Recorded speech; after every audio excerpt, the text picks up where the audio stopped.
What do you say? Always be recording? Okay. Always be recording. That's what Dax Shepard says. All right.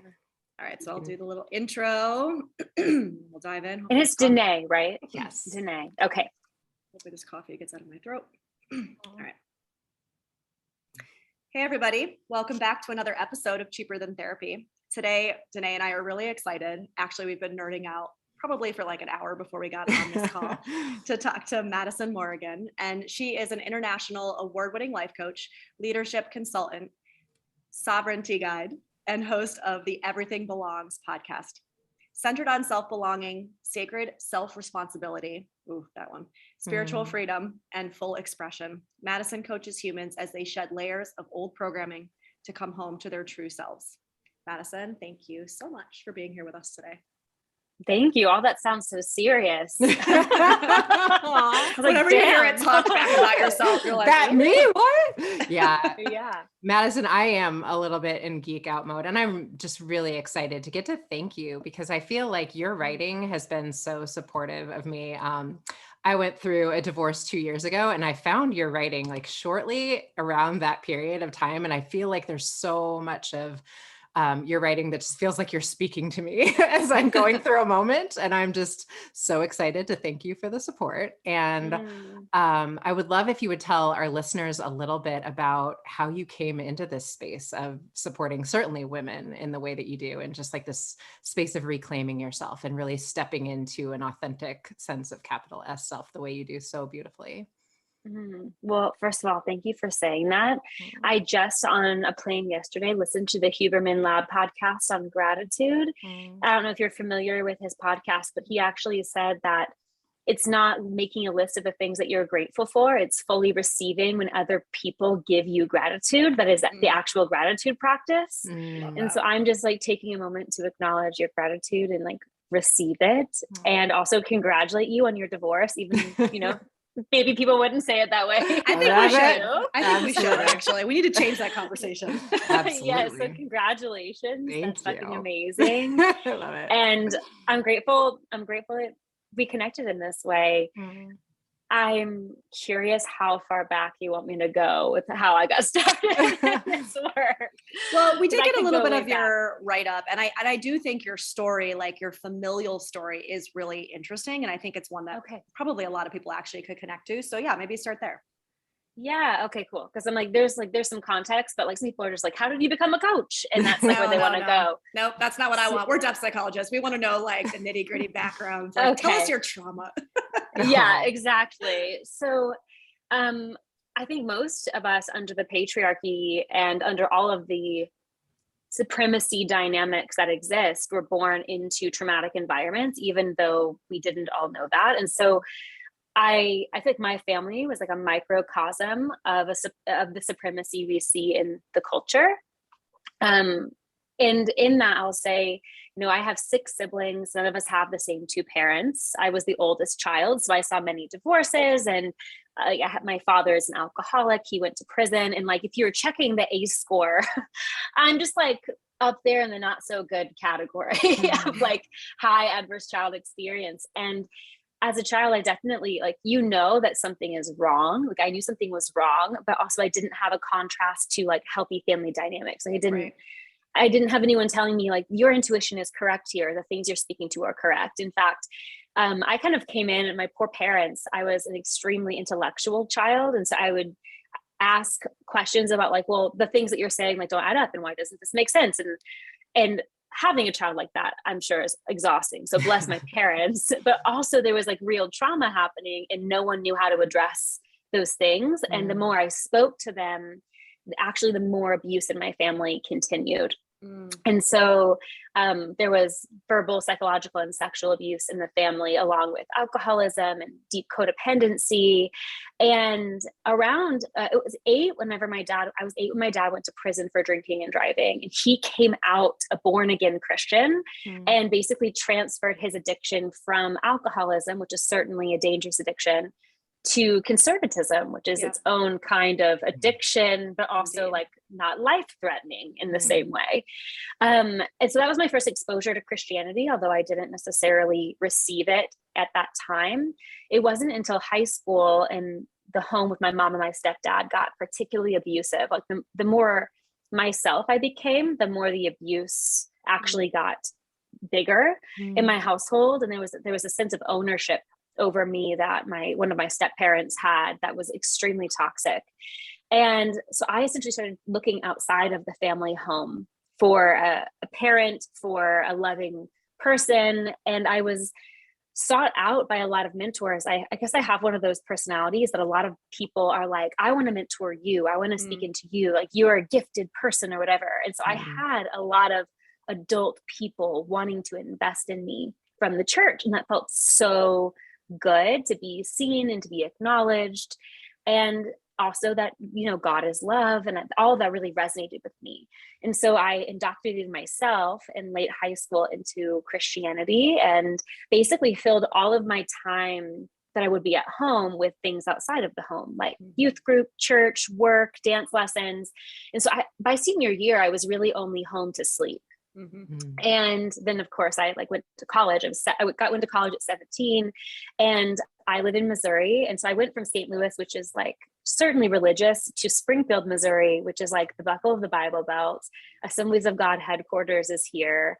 And what was seeking God and love and Jesus and all of that turned into something extremely toxic, because without any family, my parents were definitely you're being too extreme. But whenever I was free of that, it felt like I was creating my own identity by merging with this extreme belief system. And so I became a missionary. I got married just 2 years later. I was in college when I got married, and basically continued the abuse cycle from, my childhood with the church. And there were elements of it that were beautiful. I had what I feel is a very real spiritual orientation. So I really did connect with God. I really did connect with the story of grace and Jesus, but the environments I chose were a reflection of my trauma. And also, I've done a lot of research on cults, and I'm an extremely positive person, and really positive outlook people are really prime targets for cult dynamics. And so it was just it was the perfect scenario.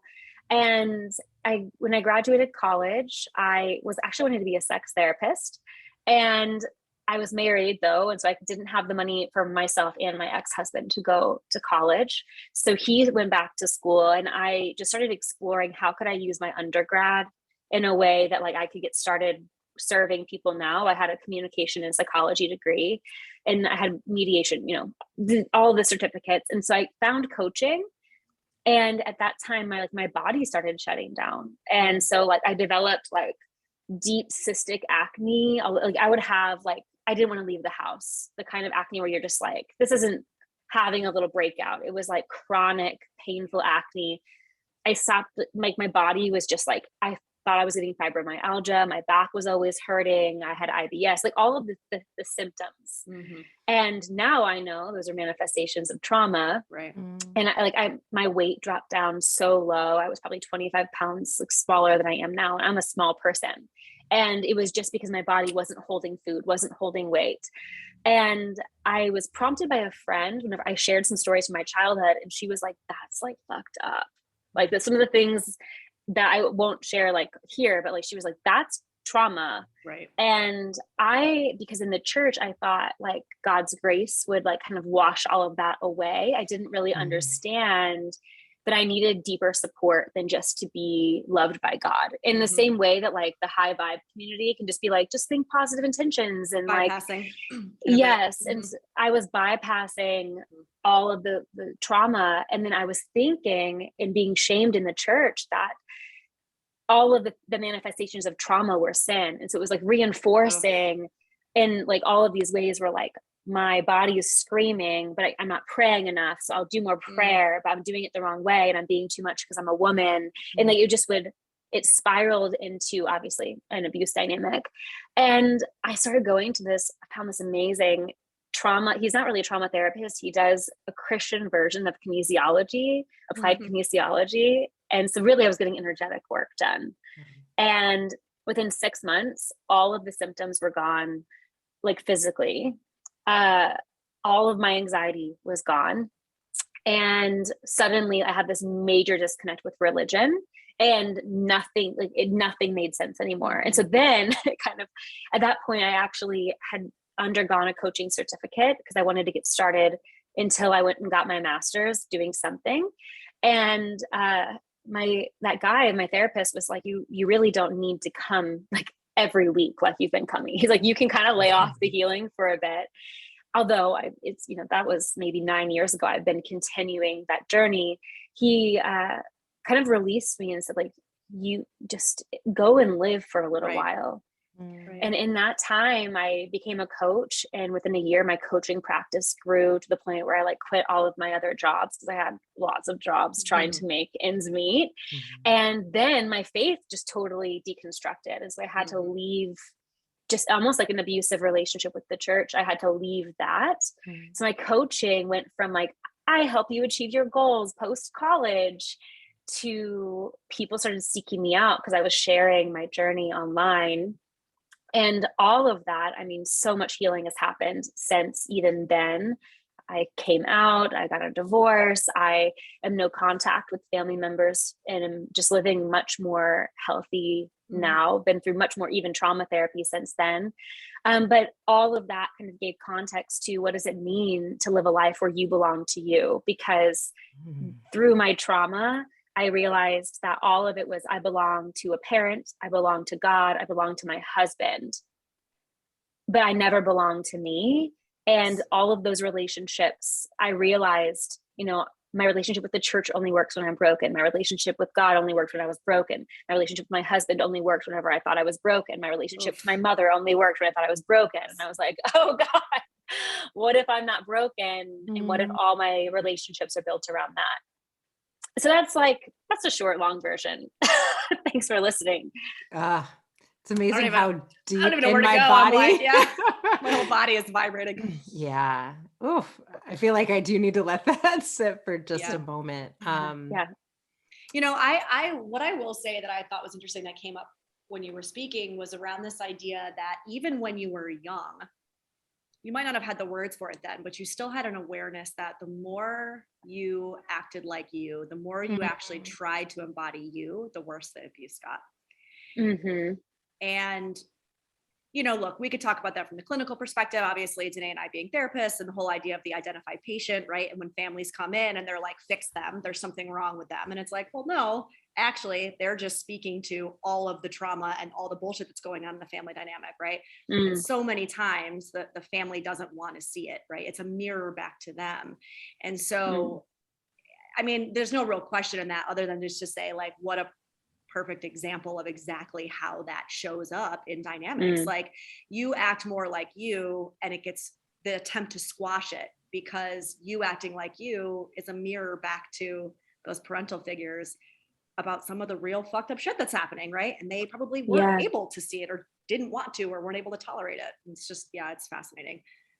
Yeah, it's interesting because, I'm very familiar with drama triangle and the different roles and family systems that show up. And prior to kind of speaking my truth, I was the golden child. I was actually the perfect child, the rest, and played some rescuer dynamics as well. And it's interesting to see the shift in the family dynamics where whenever I came out, the literal two phrases I got from two parents were, one said, "I've seen gay and you're not it." And the other parent was like, excuse me? Okay. And the other parent, and these two parents are married, the other parent said, "I just can't keep up with you." And very shortly after, I went no contact with both of them. Actually, not for those comments, although they might elicit a reason. It's just really showed that, like, this is something that I'm continually trying to let go of and free myself from, of knowing that, like, all relationships are a sense of people's projections. And also, how can I not just be a receptacle for the projection, but actually live outside? Like, both of those comments are like, but you're not who I thought, but you're not what that means to me. This isn't about me, actually, right? Yes. That's the remembering. That's the thing that we have to continually try to come back to, is like, oh, that's not about me at all. Yeah. And so Oh, go ahead, Danae. No, I want you to finish your thought. Yeah. God, there's just so much about your story that just like is in such like resonance in my body, Madison. And I guess one thing that I really feel like you speak to so beautifully that I don't hear a lot of people talk about is in this space of remembering that I belong to myself. Yeah. The experience of exile that comes up and Yes. really people turning away from you or shunning you for that. And I feel like I've experienced that so much in my own life and don't hear people talk about it a ton outside of you. Will you speak to how that came forward for you a little bit? This is like, I actually just spoke at an in-person event and where I live, and it was a queer event on this topic. And I what I said in the talk was like, I feel, they actually asked me to speak about belonging. And I said, I feel like especially capable of speaking to belonging because of how little of it I have felt. And, you know, my family, the people I grew up around, I was my mom's child. My stepdad had a child and they had a child together. And I was the only one with like a different last name. And the ways of like not belonging, of being bounced around from house to house in many marriages, all creates its own sort of wound. But then also even becoming a Christian and then being different from my family, and that I was the only Christian in the family system, and then leaving Christianity and having all of those people exile, and then, you know, the coming out. And then, so there's been many layers of it. And I don't know, even though I think my examples can seem a little extreme, I actually found out, and I'm sure you're both familiar with internal family systems, that my mom's dad and my dad's mom were both orphaned as children. And I find that to be really interesting because in the lineage on both sides, there would be a sense of exile and separation from family. And so I'm really not surprised that it would show up in my life and feeling orphaned, even though that didn't actually happen. Yes. Although I do think that anyone, even if without, you know, we can say as much, everyone has trauma, without as much obvious trauma as I've had, I think everyone experiences exile when they choose to be themselves, because they have to split off from the parts of themselves they were pretending to be and like come back into wholeness. And that creates like ruptures in relationships where you were expected to be a certain way. And I kind of did the whole extreme, like cut everyone off who like doesn't get me in the beginning of my journey. And I realized that like, I've really had to come into balance with that also being a response of lack of wholeness, because there's an appropriate time for no contact, and who's really ever going to fully get me unless I belong with myself. And so there's like all these like tensions I feel like you have to hold, and without getting too existential, I think Tokopah Turner, or is it, I don't know how to say her name correctly. I think that's all right. Is that correct? We might all be wrong, but that's what I say. Yeah. She speaks on exile so beautifully, in that it's required to come back into wholeness, no matter your trauma story. Like it's a required, like leaving the group, leaving the family system to find yourself. And that's like the heroine's journey to come back. I was just going to say, I mean, it's an archetypal journey, right? It's part of the hero, the heroine's journey. You have to actually leave the village. Otherwise you can't ever go through the slaying of the dragons and all of the things that are required to return back to the village a changed person, right? Yeah, totally. And it's like, it's so funny because I was, you know, journaling on all of those things. And then I realized like many people have written this story before. And I was like, oh, wow, I'm just like every other person who's ever existed, who's ever gone on a journey of following their true self. Like it's pretty consistent across every spiritual path that this is what it looks like. And that I think the thing I'm realizing is that being comfortable grieving is just going to be a part of the process. And that grief is not like a unique thing to make me a victim, but it's just part of what happens in the journey. I love that so much. I think that is, you know, Vanessa and I, in depth psychology, we talk a lot about myth. And I think that is why myth is so powerful, is that we see ourselves in these stories that have been, you know, cross-culturally shared for generations, right? And that is why we share. That is why even you sharing so much of your journey is so powerful, because I read something that you're going through and I'm like, oh, I feel so seen in this experience. And that is, I think, what makes us feel less alone in these moments of exile, in these moments of, yeah, it is necessary to separate, to sort of come into this space of individuation, but I'm not fully alone in this experience because others have walked this path before me. And that's exactly it. Realizing like I felt so alone. And then you realize everyone feels that way on the journey. And there's a sense of togetherness in the exile whenever you find in the aloneness that like perhaps this sense of loneliness is something that everyone actually experiences, but people just aren't speaking to. And that it's a longing for a returning home to ourselves. And then like you said, an individuation, or as I say, sovereignty. To me, they're the same thing. Yes. And then also like connection. This journey has led me actually back to a deeper connection with spirit and to something bigger, that the cliches of like, we're all searching for home, or we're all like, trying to fill some God-shaped hole in our heart, which is like the church used to say. I used to just roll my eyes at that when I left, but almost believing allowed for the deeper sense of knowing what it really means to come home to it. And so, oh my gosh, I would have hated hearing myself say that a couple years ago, but I think that is true. Well, and this could be probably its own podcast in itself, but what kept coming up for me was this idea around, if we're talking about the structure of the church and some of the dogma that surrounds it, what's so funny is that Jesus himself actually went through this exact same journey, right? Yeah. And yet so much of the kind of construct, the man-made construct of the Christian church, or not just even Christian church, honestly, a lot of the bigger churches, we'll just say, is around don't speak up, don't be different, stay within the confines, do what you're told, don't question things, right? And what's so funny about that is that's actually the opposite of what Jesus spoke to. That's actually the opposite of what Jesus himself lived, right? And quote unquote preached.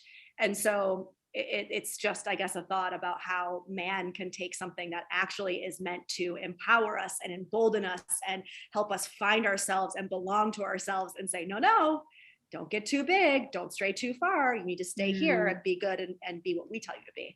They're not the same thing. Yeah. I don't know how much each of your histories are with Christianity, but one of my mentors has said to me, like, a lot of people say right now, Christianity is inherently colonizing. And what one of my mentors has reminded me of is that Christianity isn't inherently colonizing. It was used to colonize. Yeah. That's a really good way to put that. Yeah. Yeah. That the Roman Empire used it because they would say, what is this, a religion for women and children and slaves? This is a bullshit religion. And in doing that and it resonating with lower class at the time citizens, it was appealing whenever they created it as the mandate for all people. And it became a way to corrupt, but it actually landed with those who had been oppressed. Right. That's what was so magical about it, is that like the message of grace and like Jesus, what Jesus did, like when people tell me Jesus just came to be love, I'm like, I don't know if you were reading. I don't know if you're reading. I don't think we read the same book. Yeah, he was a extreme, he led a political uprising. Totally. That was not to come to meditate in pure consciousness. I mean, he was here to shake shit up, by the way. Like, yes, he was an activist. He was on the front lines. Like, that's what he was doing. And the fact that it resonated with people who had been oppressed, that's why it was used to continue to flip it around and continue oppressing. And so as I'm just kind of contemplating on why that message was resonant to me, I see now that like, oh, there's a sense of resonance of this message for people who know pain. Yes. And that there's beauty in that. Yeah, in exile. And there's beauty in that because the entire Jewish population, like that, the word exile, as far as I know it, comes from the Exodus. Yes. And so thankfully, I'm very thankful now that I have like the spiritual context as deep as I do to see it in a new way outside of a colonial lens, because although I was indoctrinated into that, because that's what a lot of the US church is and evangelicalism, the roots of it are not that. Right. So yeah, just had to go on a little rant there about it. No, I wanted you to. That's why I was like, I'm going to do this little thing here. It might be another podcast, but I think it's really important. And I think we have to talk about it, because I think there are certain people, you included in this, this idea of like being a seeker, being somebody who steps outside of the norm, being somebody who pushes and challenges. And you're right. We are exiled, and we are looked at as like the black sheep. And yet, when you come back home, and when you find that belonging of self, in a lot of ways, you're kind of like the outside looking in going, I'm actually cool on the outside. I like it out here. This is a really good place to be, as a matter of fact. Yeah. Yeah. I mean, I really love it in the context of, I work with a lot of people who are still sort of grappling with their trauma around their experience with religion. And, I feel like I'm always so obsessed with this idea that like words aren't what teach us. It's sort of our felt experience with things, our life that, we kind of have to find that truth for ourselves. And I'm curious, Madison, to hear what your thoughts are a little bit about the last couple of years, because I feel like we are in one of these moments of grappling with finding our own truth, our own inner authority being what is leading us now, after we've sort of outsourced our truth in a lot of ways on a collective level. But I'm curious what these last couple of years have brought up for you. The first is like codependency relapse. Like, just personally, I'm just like, oh God, maybe I was never outside of codependency, but the fear and on all fronts. And the Al-Anon and AA saying, you're the same distance from the ditch. You're always the same distance from the ditch. And I'm just like, oh, fuck. Okay. So there's that. Because I, went into lockdown, just moving in with my girlfriend, feeling like I had just ended a bunch of cycles, having gotten divorced and set all these no contact boundaries. And then all this fear, from all sides. And I've seen a lot of people really also have, a relapse of sorts with things that they felt they'd overcome, or different trauma door traps that they thought weren't there, just like dropped out beneath them. And I'm seeing a lot of old adaptive strategies for a lot of people. And I'm also, because I know about high control groups and their methods, I'm seeing a lot of people fall into fundamentalism, politically, religiously, spiritually, and that both sides of the political spectrum. Religiously, I'm just like, certainty is something that we want whenever we are afraid. And a lot of people feel very certain right now, and holding nuance is exhausting. And so, it seems like both of your knowledge of depth psychology, understands splitting. And it seems like the extremes we're seeing, this is my opinion, are a manifestation of so much uncertainty, so much fear, so much exhaustion, that the psyche is just like, give me certainty. And that certainty fragments off from the whole. And so I'm seeing a lot of that. And I'm seeing that in myself. And I'm really trying to keep my capacity so that I'm not doing that, because I know my own tendency to look for extremes and to look for radicalism is really easy for me. And so I'm noticing, okay, what is the middle way right now? And that also looks like, am I willing to not be in the most popular group right now? Am I willing to take more time to process all the information that's being bombarded at me? And it seems like from online social justice spaces to many different friends' opinions about the vaccine, that immediate answers are wanted from people, immediate responses are wanted. And personally, I'm having to just say, that doesn't align with my body. And my nervous system needs more time to move out of activation into a place of conscious choice. And so it's a lot of that for me. Yeah, I'm thinking that the last 2 years, I mean, my business has only grown. I will say that because people are needing support in community in a different way than ever before. Mm. And it's actually grown mostly full of space holders and therapists, which has been really interesting. Wow, that's interesting. And I'm seeing people who hold space especially burnt out.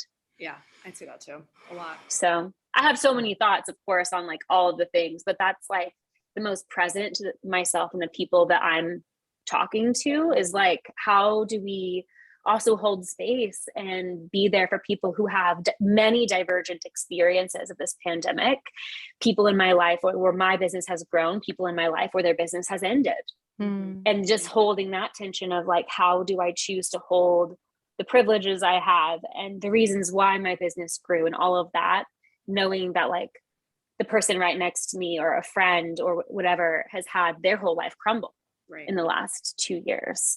So there's a lot of like dichotomies and tensions, and like I'm just learning to hold it. I'm just learning hold it, and also to like let my own feelings about the difference, which I guess could be another thing of like, how do we just be with difference seems to be incredibly important right now. Yeah. You just said something that like has been so the words that encapsulate what I've been feeling so strongly, just like exhaustion with attempting to hold nuance. And Yes, that's it. Like, I feel like I'm like, I don't want to evolve and expand anymore. I'm tired. Yeah. Amen. Yes. Feeling that collectively so strongly. Oh my Well, God. and I also think today what you spoke to, you know, Madison, about this idea of like the space holders being especially burnt out. I mean, I think in a lot of ways, people have always gone to the space holders to help them find certainty, even though that's not what we necessarily do. There's something about that, like that feels like an authoritative figure. Let me go to the therapist. Let me go to the church pastor. Let me go to whoever, because they must know, right? They're above me. They're the certainty, you know, that I'm seeking. And I think so because more people are turning to, let's say, us as those space holders, there's even more, I feel like, burnout with this constant, I need to hold the nuance, because now we're not just trying to do it for ourselves. Now we're doing it for an abundance of people who also are grappling with, but I don't want it. I want certainty. Damn it, give me certainty. And so I think it's like feeding into that too, you know, and sometimes I don't want to be that space holder of nuance for everybody. I want certainty too. And I want everybody to leave me the fuck alone so I can be in my own certainty, right? But especially like when you're in social media and you have any kind of presence, you know, it's this whole, like this idea of cancel culture. I think a lot of it comes from, how dare you hold nuance? How dare you not speak out and take a stand against this? Or if you do take a stand, it's not the stand that I want you to take, because now that's making me not have that certainty. You're shaking that in some way. And so I'm going to lash out and tear you down, where really, again, we're back to that mirror. Really, it's just about what's coming up for me in my intolerance or my inability to actually sit with nuance, right? Sit with this not knowing. Yeah. I think there are so many people also who like I have worked with who are like, I'm just afraid to show up because I'm afraid of getting it wrong. That feels really heightened. And it's really unfortunate because most of those people are women or queer folks or non-binary folks that I work with, who are actually really wanting to do a good job and actually really, really, really care, and will fuck up because that's how it goes. But we do. And the fear has been so increased that it's led to inaction. And I'm like, these are people who are meant to be doing healing work in the world or liberating work in the world, but even if it's not like inherently therapy, right? Like something that helps liberate people or helps create art, all of these things, and this fear of like, I'm going to get it wrong, so what's the point? And I actually don't surround myself in communities that way. Like, I love accountability, but I've been very grateful actually not to be in a lot of spaces online. Last year I learned a huge lesson last year. Oh my God. I wrote on, I'm just gonna tell this story. I'm not gonna name who it was, but I wrote this person on my vision board. And in human design, I'm a specific manifester. So like I'm manifesting specifically. And so I know I have to be careful because I get what I ask for, better or worse. And so I wrote, I want so-and-so to share my work on social media as one of my things I wanted to manifest in 2020. And a week later, they followed me on Instagram, and very soon, Always specific. very soon they started sharing my work.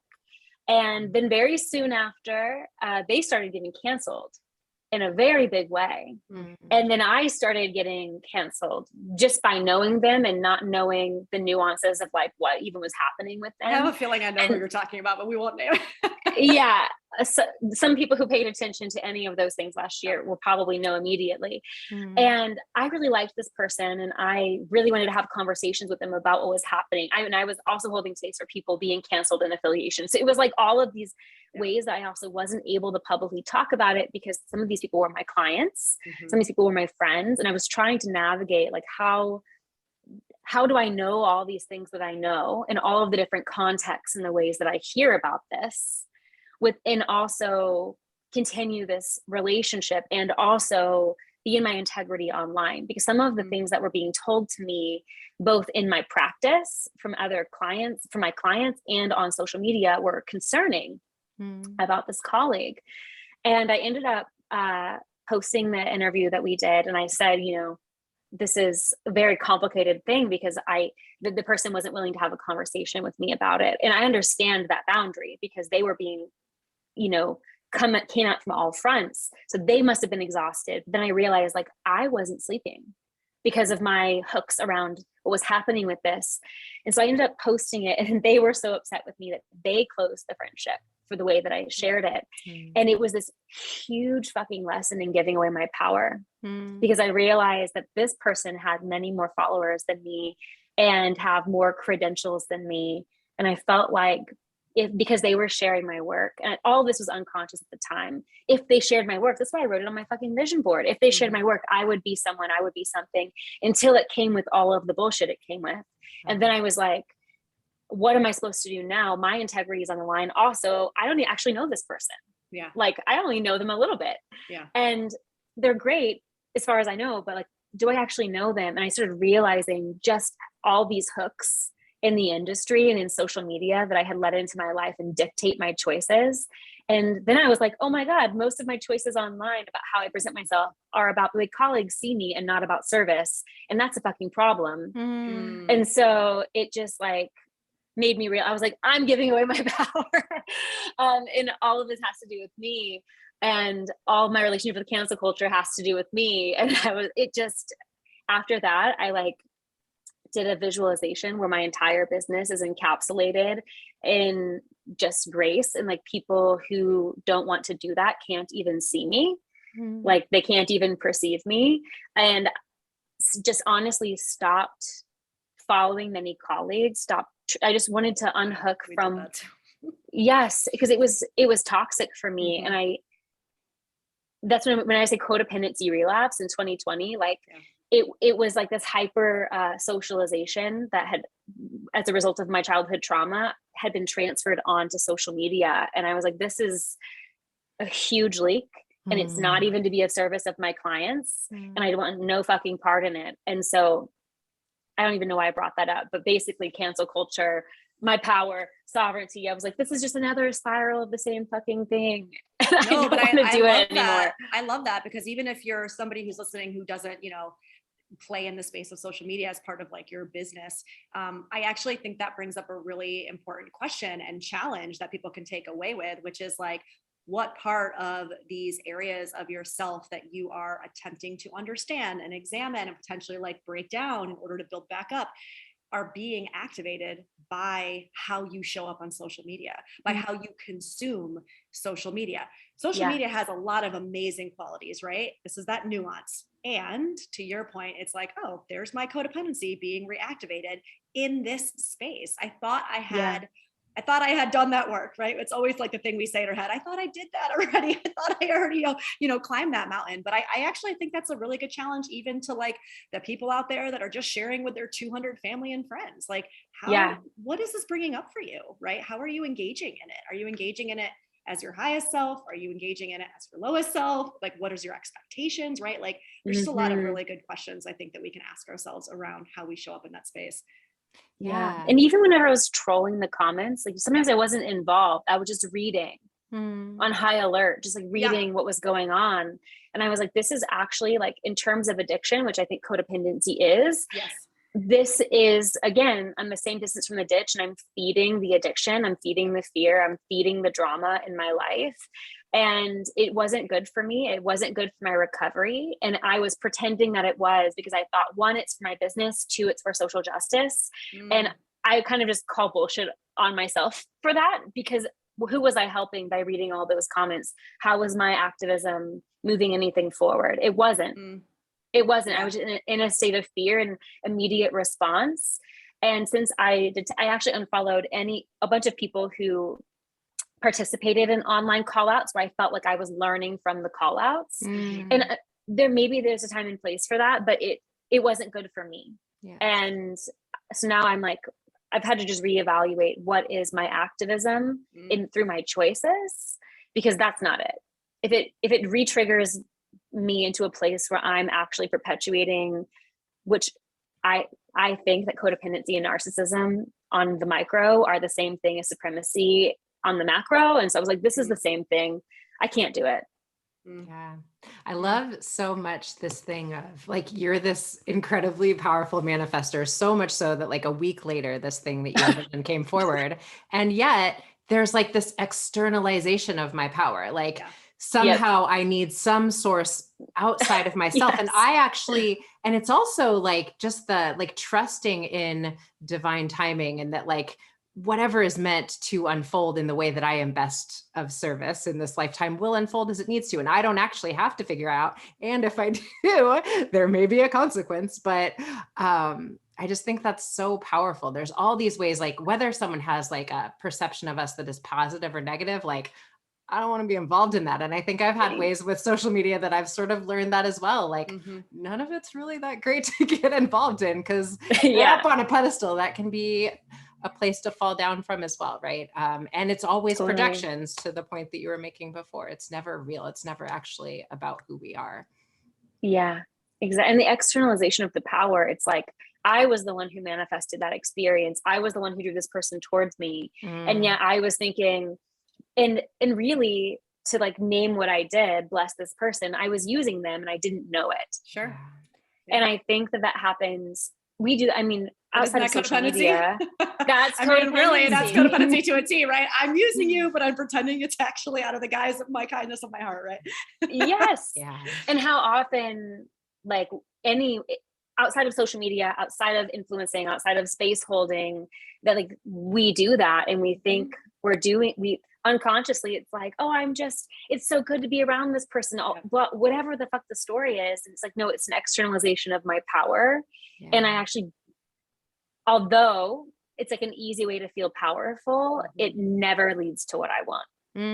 It also doesn't last, right? I mean, it doesn't last because it's not real, quote unquote, like internally real, right? And that's where that addiction comes from. Because it's not real, it's not coming from inside, I have to constantly seek it, because I can only get it in drips, because it's not being produced from inside me, right? And so there is that addiction. That's why we always say codependency is an addiction, because you're not living with a sense of self. You're getting your sense of self outside of self. So you got to keep going back to that source, you know? Totally. Which some people disagree with this. This isn't from a clinical standpoint, but I see it has the same core as narcissism. And there's a bunch of talk about narcissism. It 100% does, right? Madison. Speak to it all you want. I say it all the time. I tell people in my codependency classes, this is going to make you really uncomfortable to hear.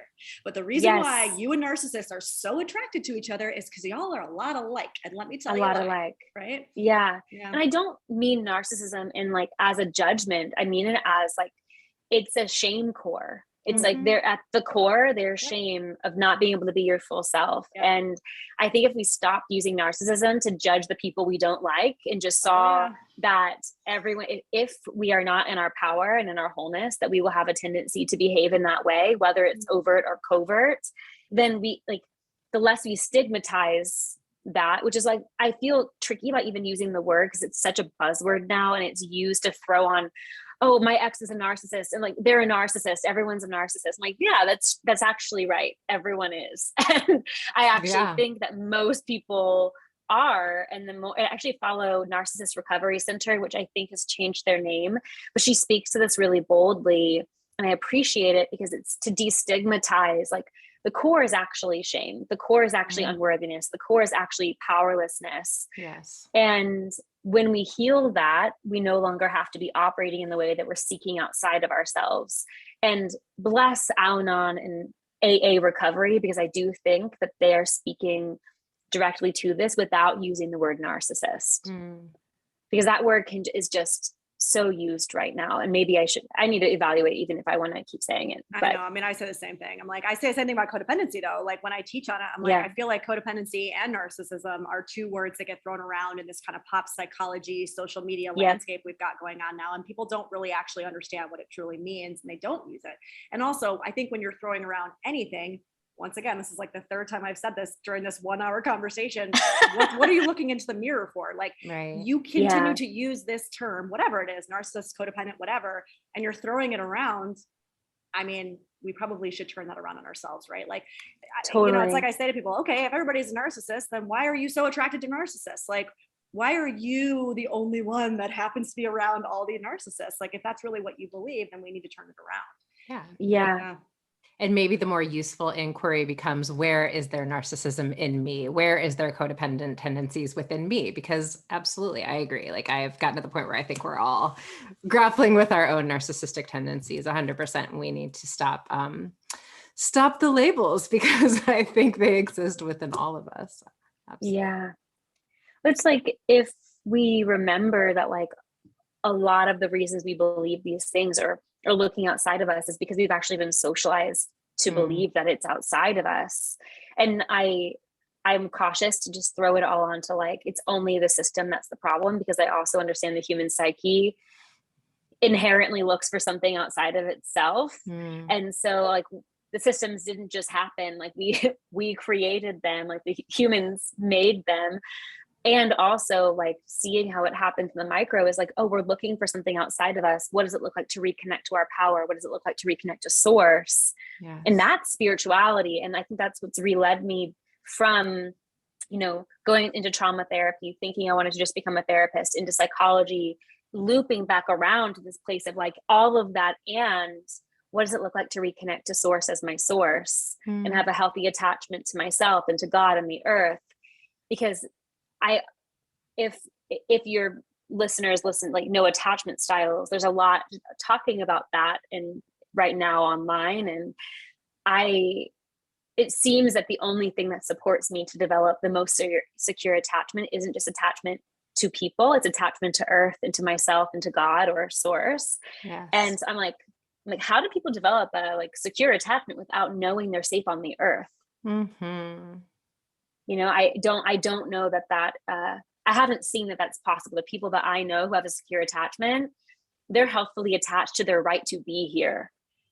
And I think, like, I'm seeing Gen Z, bless them, they're growing up in the climate crisis. I'm only a couple years older. I'm a young millennial, but still, I'm like, I see such an existential feeling of not deserving to be here. And it really worries me, because I'm like, humans are a part of the earth ecosystem. We're supposed to be here in right relationship. And so what does that right relationship with the earth and our deservedness to belong here? Speaking of exile, like, we deserve to be here, and we're out of balance. And that's like, if we can acknowledge we're just out of balance and not try to eradicate ourselves, which it seems like we're doing a great job of, like, wow, that could be really powerful. And that act, to me, if I was trying to heal the narcissist wound, I would say, like, reconnecting to our deserved place on this earth would be a good way to do it.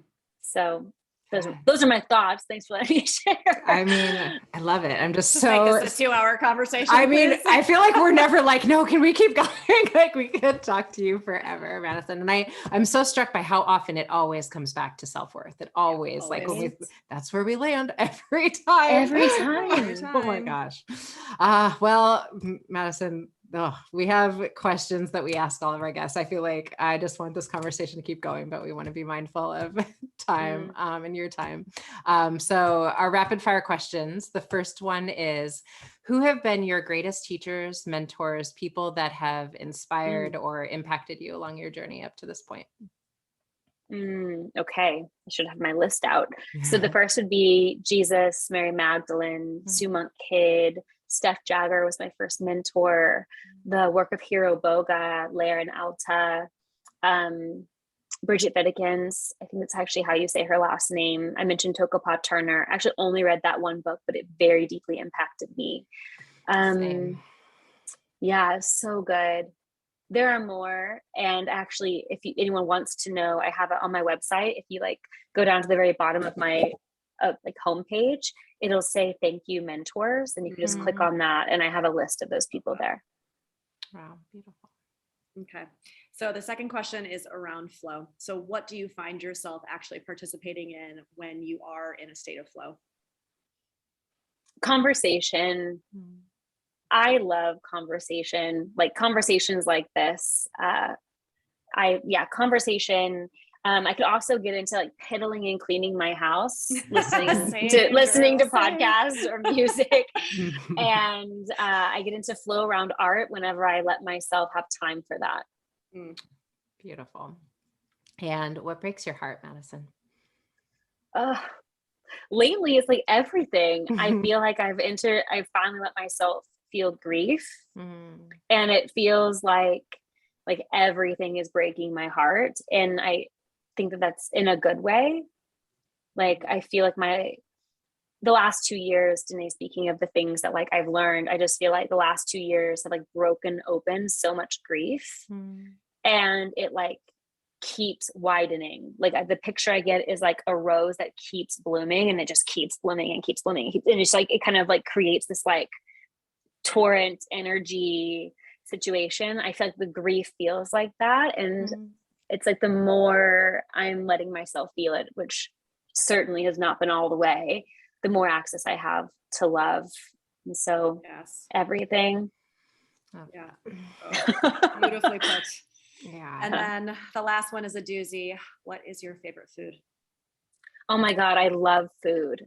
I love when that's people's first responses. That like fully embodied, like a little bit of a shimmy, like yes.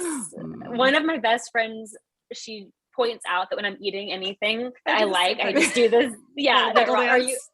Are you a pure generator in human design by chance? What am I today? I don't remember. No. I'm not what you are. I'm a manifester. I think you are a generator. I think I am a generator. Yeah. I've heard that generators do that. I'm a generator, and I've heard that happens. But honestly, like I eat popcorn every day, like every day. I don't think we've with got truffle that one salts and popcorn, and I love pineapples. I mean, like very obscure, and I'm known just to like eat seasonings out of the cabinet, just like straight up. And so anything I can put, like popcorn, you can season it anyway. Love it. It's really just like a crunchy way to eat seasonings. Yeah, it's just the thing that gets the seasoning into your mouth. Really. Yes, the tool. The totally. Best. Oh, that's amazing. Well, Madison, you are an absolute treasure. Vanessa and I knew we were going to just fall in love with you, and so much and thank you so much. You know, you're just a brilliant woman, and I'm really grateful for what you're putting out in the world and the way you're showing up and holding space. And it is just wonderful to get to meet you. So thank you for being here. Thank you so much. I feel like I've said like the most heavy shit ever. I like said, I'm like, oh, my intro was so heavy. And then I just went on and just said so much more heavy shit.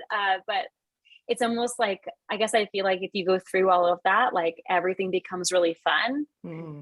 And so I just hope if anyone's listening and they're like, fuck, like I really just invite you to put on some like Ariana Grande or something and like dance it out, because Holding space for humor is so important in no matter what the depth of the experience is, because without humor, I mean, we're very talking about balance. I mean, you need the humor, right? We need the light for the dark. Yeah. So Yeah. that's really important. Absolutely. Where can Thank you people both. find you, Madison, just really quick before we let you go? Yeah, totally. I'm on Instagram and TikTok, which is like I'm not new there, but I'm I'm new at showing up on TikTok, Yeah, same. So it's all my name. So MadisonMorrigan.com. And it's not Morrigan like the first name, it's Morrigan like the Celtic goddess. So Morrigan. And so Instagram, Madison Morrigan, MadisonMorrigan.com, TikTok, same. I guess you could look at my Facebook page, but like, does anyone do that anymore? Probably not. So if you're wanting from anything from me, I love my like newsletter list. I probably send the most like fresh things there. And on my website, I have a call your energy back hypnosis. And then you would, if anyone wants to get on my email list, they can download that for free. And then if not, then I'll be posting bullshit on Instagram stories and you can follow along there. So good. Oh, thank you so much, Madison. Thank you.